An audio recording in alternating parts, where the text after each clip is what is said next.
Salut à tous, c'est Strepsil, et aujourd'hui on se retrouve pour la présentation d'un des light novels les plus connus et appréciés, Tales of Demons and Gods. TDG est un xianxia écrit par Matt Snail depuis 2015, publié par Kidian en chinois et traduit en anglais par Wuxia World.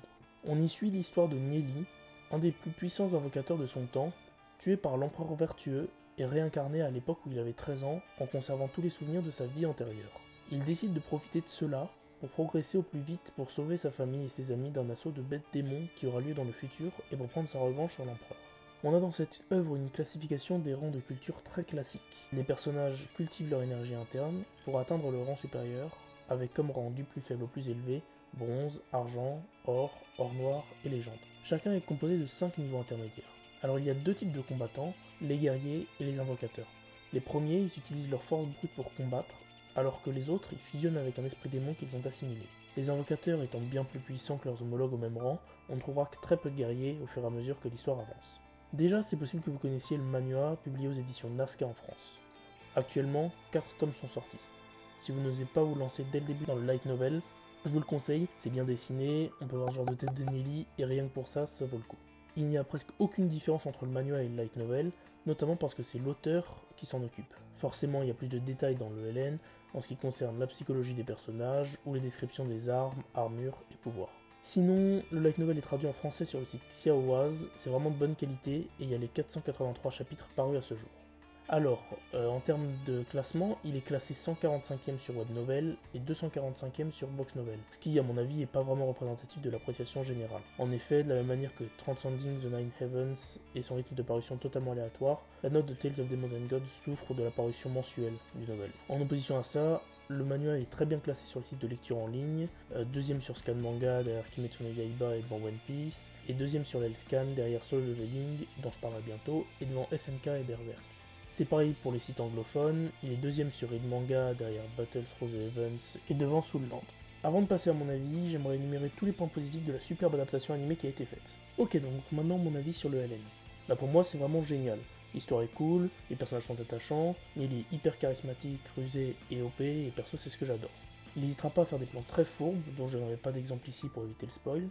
De plus, le background est vraiment très développé, on a différents mondes, des experts ayant vécu bien longtemps avant le début de l'histoire, qui ont laissé leurs héritages, etc.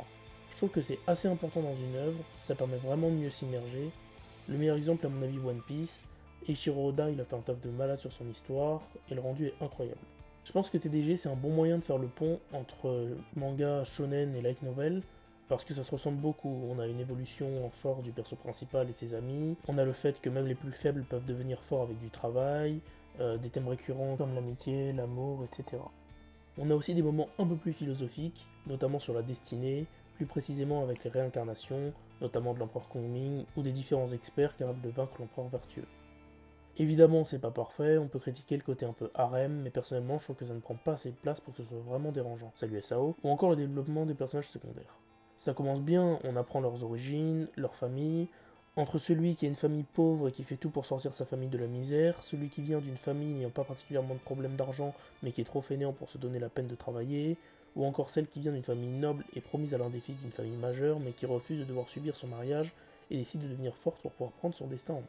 C'est sympa et bien pensé, mais tout est gâché par le fait que par la suite, ils sont complètement ignorés et deviennent plus des subalternes obéissants sans trop réfléchir que véritablement des amis. Enfin, j'en parlais tout à l'heure, le plus gros défaut à mon avis, c'est le rythme de parution. C'est environ un chapitre par mois. C'est vraiment très peu. De ce que j'ai entendu, l'auteur il préférait se concentrer sur le manual et sur ses autres histoires, Rebirth of the Sith ou From the World et Star Martial God Technique notamment.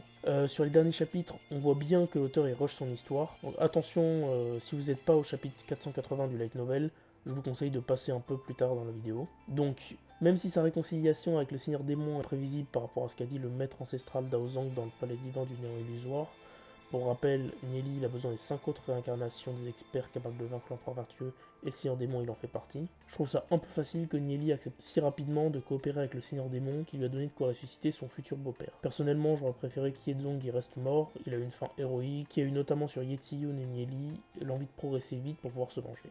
Donc oui, il rush son histoire, c'est dommage, mais bon, apparemment l'auteur il souhaite faire environ 600 chapitres, soit environ encore 117. Bijou, 117. Ça veut dire qu'il reste une dizaine d'années à ce rythme. Autant vous dire que je suis pas très optimiste quant au fait qu'il y ait une fin, à moins que le manuel rattrape le light novel, et auquel cas j'espère qu'on aura de nouveau une parution au moins hebdomadaire. C'est la fin de cette vidéo, j'espère qu'elle vous aura plu. Si c'est le cas, n'hésitez pas à liker, à commenter. Et moi je vous dis à la prochaine.